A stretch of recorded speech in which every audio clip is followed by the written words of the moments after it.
Hello, this is Carl at National RV Detroit. I'm going to be showing you through your new Flagstaff Super Light model 26 FKBS. Okay, hopefully you can see that. We'll start here at the door side at the rear. Okay, so first of all we have, I don't know if you know trailers, if you owned one before, so I'll just go through it assuming that you didn't. That way I'll cover everything. So right here we've got a water fill. Now this particular water fill is for the freshwater demand tank. So generally you're going to be using city water, which is right here around the corner. This one right here. Okay, city water is the most typical way of getting water in your trailer. You're just going to hook up the city water to it with a hose, turn it on, and you're pressurized. Now some of the older state parks, for example, won't have plumbing on the campsite, but they will have a fill station when you first go into the campground, just through the gate by the ranger station usually. And so what you do is you would fill up your on-demand tank there, and when you get to your campsite, you'll plug your trailer and everything, but you'll turn on the water pump inside, and it'll pressurize water, and you'll have running water just like you would if you had city water. So you won't always use this feature here, but it's a good thing to have, of course, because sometimes you'll need it. I'll come back around after I show you the dump valves and everything, and show you the rest of what these two things are here. This one, just to let you know, is to winterize the trailer, and this one here is a black tank flush, and we've got cable and satellite into the trailer. It goes through to the entertainment center. Okay. Alright, this is just an outside shower.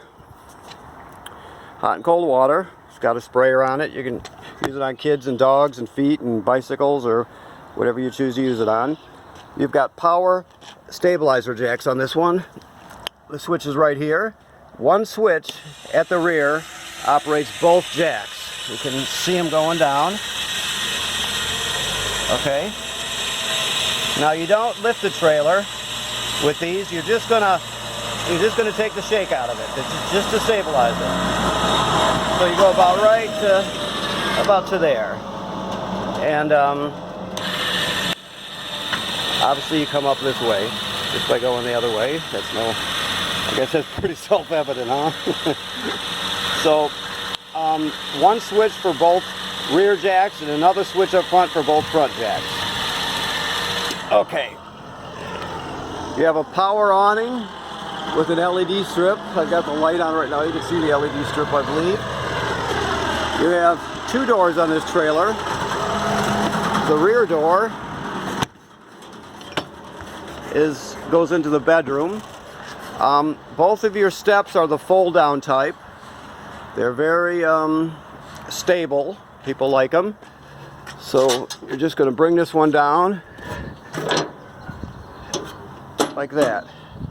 Okay, so if you're on uneven ground, you can adjust this step. You can see the leg has got holes in it here. Hopefully you can see that. And then you got this pin here, so you can pull out the pin and lengthen or shorten the legs as needed.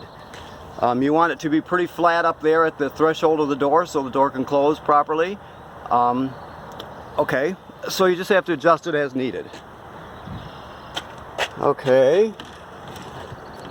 Alright, so this particular one, you can hang a TV outside if you choose to. You've got a TV bracket here.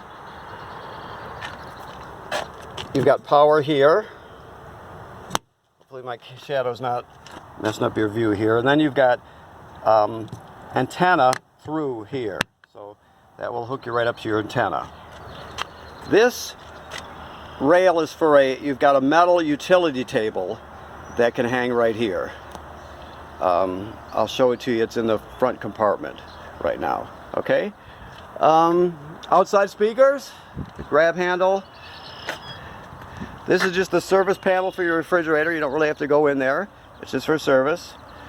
This sticker that says low point drain right there is just telling you that underneath here, if you can see it, if I can see it, you're gonna have to trust me. Here, let me swing around here. Okay, there they are right there. That's just the lowest point of the plumbing. use that during winterization and dewinterization. It's just to get the last of the water or antifreeze out, basically. It just has a cap on there that screws on, okay? While we're under here, this is the quick connect for your grill. This is a propane fitting. It goes right to your front tanks. Let me move over here. And it's a quick connect. It's kind of hard to see here, so I'll do the best I can. It has a, let's see if you can get this. It has a on and off switch here. So basically, you're going to put the male end of the hose, the LP hose, into there. You push it back, put the hose in, and snap it loose, and it'll grab a hold of it, and then you will turn the gas on. Okay, that's used for your grill. It comes with a grill, which is inside. Actually, this one has a griddle, more of a grill. It's sort of a iron deal, and it comes with the hose also, of course. That's just the output and makeup air for your furnace.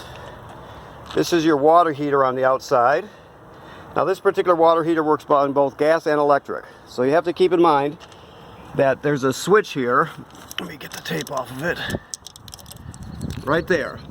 Let me see if I can focus in. Can we see it or not? Well, if you can, it's in the lower left-hand corner. It's hard for me to tell from the monitor on my camera here. This switch operates this heating element. It's an electric heating element that's behind this cover here. So that's what that's for. Trailers sometimes will have a switch also on the inside for the electric and gas. So keep in mind that you might have two switches on this trailer. I haven't looked at inside yet, but I bet you do. So you just want to make sure that this is on when you're ready to use it. Okay, I hope I made sense there. This is the drain for your water heater, and this is the plug here. Let's see if I can get it right there. It's got this anode rod on it.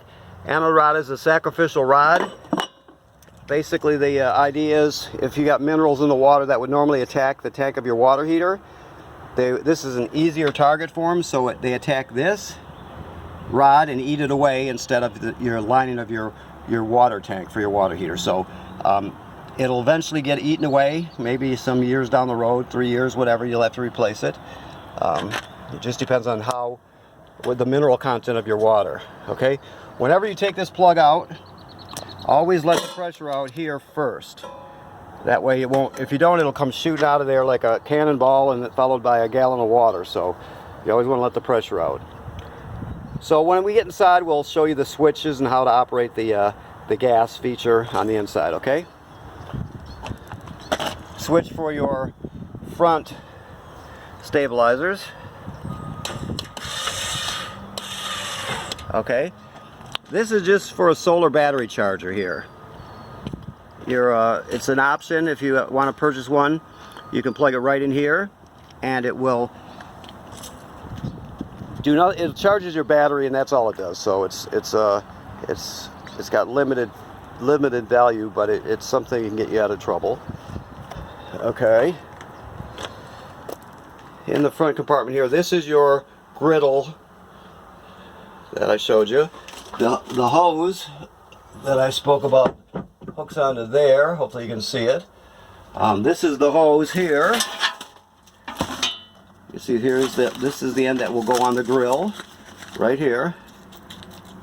There's an on and off here. Hopefully you can see that. Hard to be cameraman and do this all at one time. And there's of course the other end that would go into the quick connect that's under the trailer that I showed you. Okay. This is just a dump hose right there for your dumping. This is a reducer. You've got a 50 amp system in this trailer. So this will reduce your 50 amp cord down to a 30 amp cord. You can see there's the 30 amp plug on it.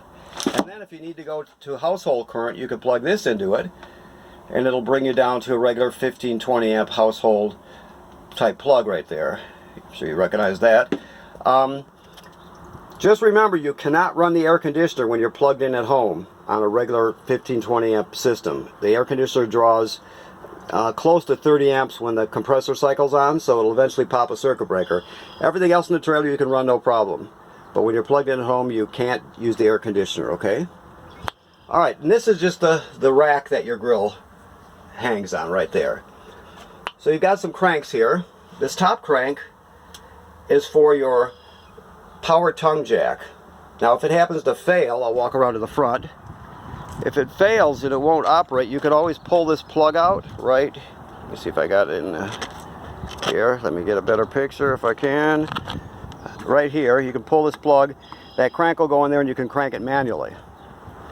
Alright? This other crank, so this one right here, this one is for, let's see what we got here. So you can crank your slide outs manually. So if you look at this hole here, there's another one for the other slide out. But if you could see through there, there's a shaft in there with an end that'll accept that crank. So you can put the crank in there and crank the slide out manually if it ever fails on you. It takes about 1,000 cranks, but it will crank it. Beats driving home with the slide out, I guess, or camping with it in. Slide outs are very reliable, but just in case you have that feature. Okay, 2 deep cycle marine batteries, all right, 2 30-pound tanks, they're both filled. This is the LP regulator that regulates the pressure down to the right level for this trailer. This is an automatic changeover regulator. This is not a selector, tank selector. This is just a gauge. You point the indicator at the tank you want to check, and if it's green, you've got gas in it. If it turns red, then it's empty, okay? But this will draw one tank down. When it's empty, it'll switch to the other tank. So if you hear it drawing from the second tank, you'll know it's time to fill the first one up. Power tongue jack with a light. And up and down, okay? Your hitch, we will show you how to operate that. Plus, it's a centerline Husky hitch, so you can go to their website and look at their hookup videos. They got really good videos to refresh your memory, so you can always have got that to access if you need it. Also, one more thing, this battery has a kill switch right here below this tank. You can see right now it's on. You will just turn it off and on. The reason you would want to turn it off is because the LP detector and carbon monoxide detectors are hardwired to the battery. So even if you shut all the lights out and you put this in storage, it'll still draw power from it. This way, when you put it in storage, you can shut the battery off and it'll hold a charge much, much longer while it's in storage. So you always leave the battery connected when you're pulling it, when you're camping, all other times. The only time you shut it off is when you're in storage. Obviously, when you're pulling the vehicle or the trailer with your tow vehicle, it'll charge your battery with the alternator on the truck, and then when you're plugged in at the campsite, the power converter will also charge it. So you always want to leave it connected, except when in storage. This particular light here is just for your docking lights, which is that LED that's going on and off. Gives you a little light. This is your hitch, which we were just referring to, centerline Husky. Okay. All right, so let's see what we have here. So we have 2 gray tanks in this trailer. Up front, this is gray tank number 2, sometimes referred to as a galley tank, sometimes a gray tank, but it's a gray tank no matter what. Even if they call it a galley tank, it's still a gray tank. All right, and this is your main one here. Let me close this. This is closed like that, okay? So you'll hook your hose onto here. The other end goes into the dump station. Then you're going to dump your black valve first, like so. The black valve is toilet water and waste. The gray valves are sink and shower water. So you dump the black one first because it's dirtier water than the gray water. So the gray water that you dump second will actually clean the hose out a bit and make it less more clean, if that's actually a word. But you always want to dump the gray tank after the black tank, okay? Now, I told you before, while I was in the back, that there's a a black tank flush. I'll walk back here with you. All right. So, after you've dumped everything, you leave the black tank valve open. Then you would hook your hose up to this one right here. Right? Then you turn on the water, and this will flush out your black tank even better.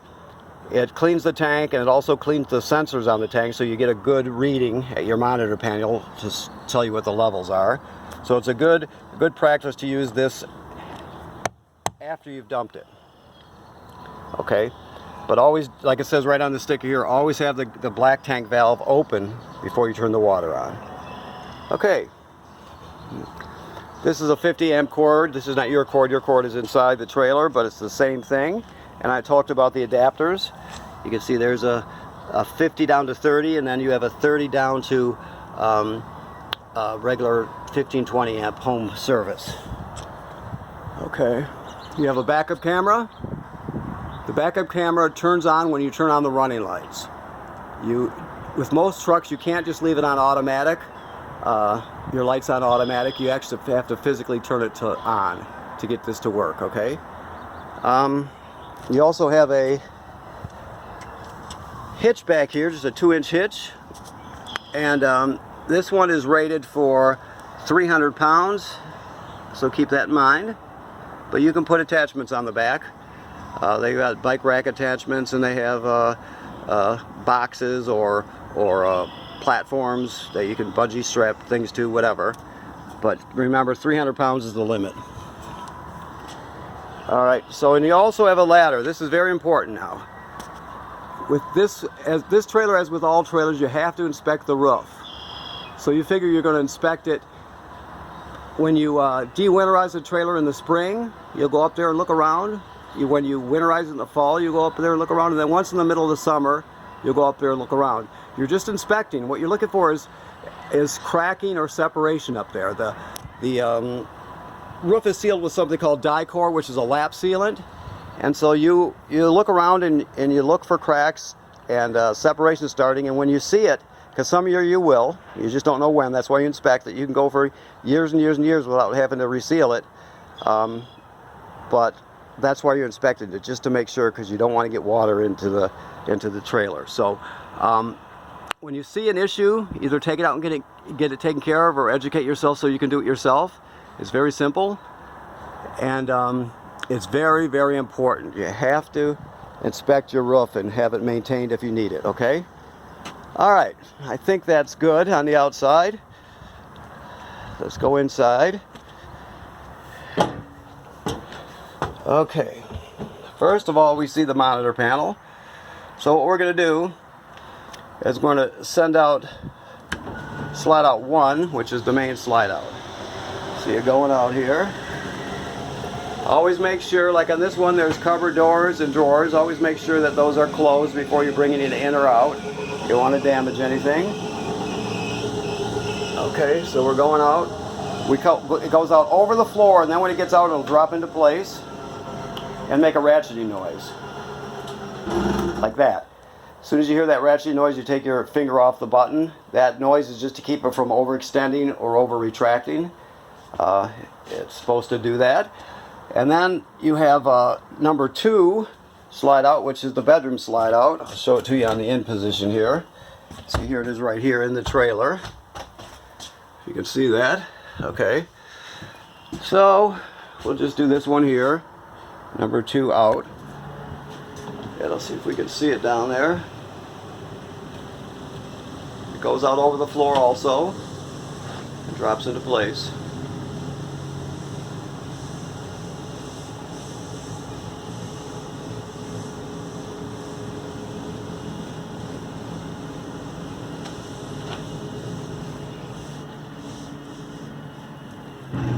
There's that ratcheting sound. Okay. The other button, let me switch hands here, is for your awning, your power awning.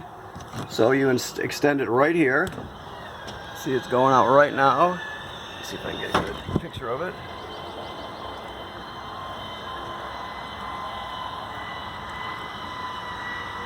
Okay, so when you see the awning tube right there, that's when you're all the way out. Okay? Now, this particular awning, you can pitch it. I can't reach it right here. I have to stand on something, so I'm just going to explain it to you. You would grab it here and pull it down, and when you pull it down, this piece moves in, and then you would tighten it with this nut here, or knob, I guess you would call it. So you tighten it with the knob, and it'll stay in whatever position you tighten it in. So you can pitch the water to run either way, or whatever you want to do with it, but you can't pitch it. Just remember to always loosen those up before you bring it back in. You have one of those on each side. There's your awning lights. Okay, hopefully I'm doing okay for you. You're understanding what I'm saying? Okay, we might as well go towards the kitchen here. So you have your refrigerator. This is a Domatic gas absorption refrigerator. It does not have a compressor like your refrigerator at home. So it works the same as your refrigerator at home, except it takes a lot longer to reach operating temperature. So you want to start it the day before if possible. This will run on 110 AC or on gas, LP gas. That happens here. This is the on and off switch. Let it focus. So it's on. You see the lights came on. The only other switch here is the selection. You're going to select auto. See how I selected auto? Auto means electric. Electricity takes parameters. So what happens is it'll search for electricity, and if it can't find it, it'll automatically switch over to gas. Also, like let's say you're camping and you have a power failure at the campground, it'll automatically switch over to gas. Okay. You can also run it dedicated to gas by going like this. Okay. And you could pull it down the road like that. Now if this check light was to come on, it's telling you that it faulted, meaning it didn't push all the air out of the line and enough gas to start it. So you would just turn this on and off again, on and off again, to cycle it through again. Okay. But usually you're just going to use it on auto.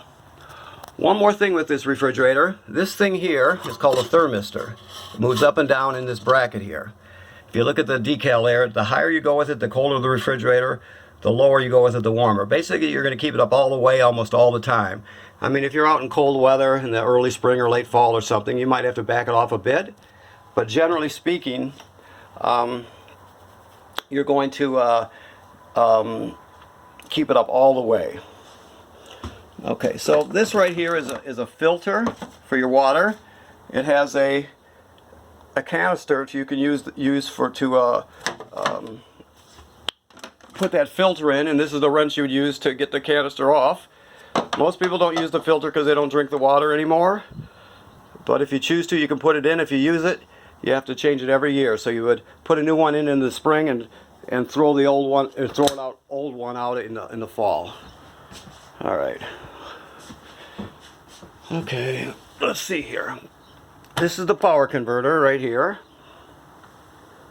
Okay. All right.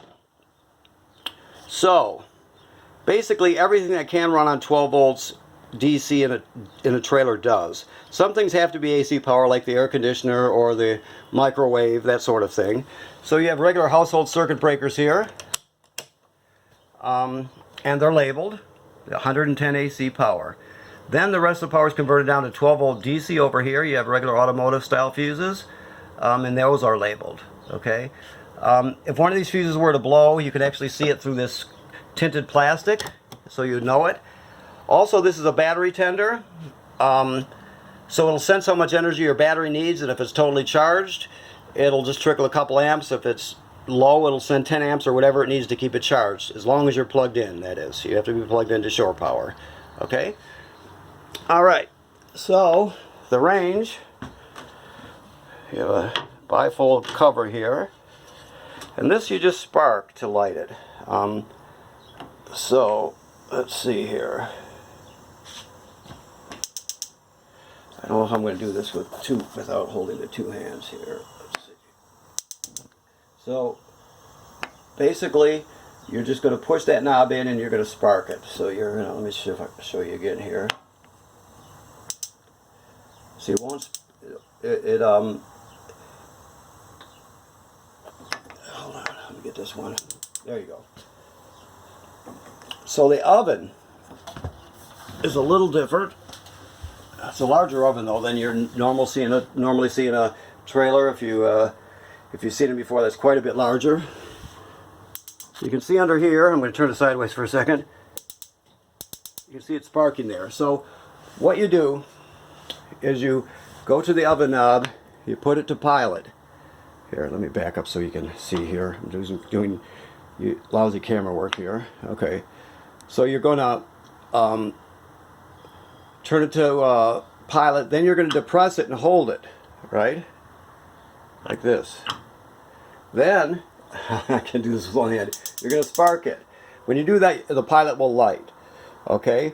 You keep holding it in after it lights for about 10 seconds or so to heat up. Then you go to whatever operating temperature you want. It'll cycle through like a regular oven. But when you shut it off, the oven goes off, obviously, so does the pilot light. So you have to light it each time. Okay, I know I'm up close here with this thing. It's hard to see, but this is what we've got to work with during the virus here, so we'll just make the best of it. Your fan, vent hood light. So this vent hood vents to the outside, and on the outside of the trailer you can see the vent on the outside. It has a baffle on it. So when you're going to use the vent hood, you got to go out there and push up on the baffle and it'll flap freely. But when you're not using it, you want to push it shut, especially when you're pulling it down the road. So remember, you want to open that vent on the outside if you're going to use this feature. The microwave works like any other microwave. The faucet works like any other faucet. You've got storage. This GFCI, basically you can sort of, there are several plugs wired through this GFCI, and there's one in the back also. So you just sort of split the trailer in half in the middle in your mind, and everything forward of that point, all the plugs will be wired through this one, and in the back it'll be wired through another one. So even if you're on the outside, using a coffee pot, let's say, and the plug on the outside, and it pops, you'll have to reset either this one or the one in the back, okay? Hopefully that made sense to you. Okay, now this table folds down. I'm not going to fold it down for you. I'm just going to show you how it works. This, you're just going to push this to the right, and it'll unlatch it. Then you're just going to push it here, and it's stiff, but it's supposed to be stiff, and it'll fold down, and you set it on these cleats here. And of course, then you can use the backs of the cushions to fill in the space and make a bed out of it. This is your 50 amp power cord here. Okay. The couch is a trifold, it looks like. Yes, so you're going to have to remove the cushions. Hope I'm not making you seasick with my camera work here. Okay, so you've got it like this, right? Then you're just going to grab it down here, pull up, and unfold it. Then you're going to unfold the legs. Okay. And then down like this. Back up so you can see it. You've got this here. Then you're going to fold that panel down and you have a trifold bed. Now, over to the entertainment area. You have a fireplace here. It has a remote. Here's the remote. Now this fireplace is also a space heater. It has a fan inside. So you'll turn it on like so. This button here turns off the fire or brings it up higher. Okay. This here, let's see here. Try to get down here so you can see it.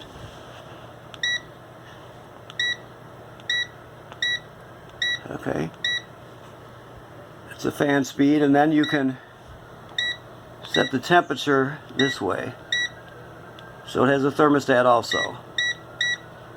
It also, like I said, you have two different fan speeds. Then you have the thermostat. So it really will take the chill out of the trailer. And this is works on 110 AC, so you have to be plugged in to use it. All right, so I'm just going to shut it off here. Okay. You have a a radio and it plays CDs and DVDs. I don't believe this one plays Blu-ray. I think it just plays the regular DVDs. The TV works like any other TV. It has a swing out bracket. I'll show you behind. You just pull out on it and swing it out. And it does lock into place, so you make sure you lock it into place when you're getting ready to travel. Okay, it has a signal booster for the digital antenna, so you can pick up all broadcast channels with it. Sometimes you have to rescan because you're in a different area, but you can get them all. This particular radio, you've got 3 zones right here, and all this is also on the remote, but I'll just use the button so you can see them. Zone 1 is up here, up front here. Zone 2 is in the bedroom, and Zone 3 is outside. So you can select what speakers you want working, all of them, none of them, some of them. You also can hook up Bluetooth wirelessly, play your MP3s off your phone or tablet through it. You can stream or hear through this USB, so you could take 20 albums and put them on a little miniature stick and take them all with you. This is an HDMI in. This is a good feature because if you have like a game machine that also, in some of those game machines I understand also play Blu-rays, and they're very small, so you could actually, for a rainy day to have kids or grandkids, you could set it right here and plug it in, and then just plug the machine right into this HDMI in here.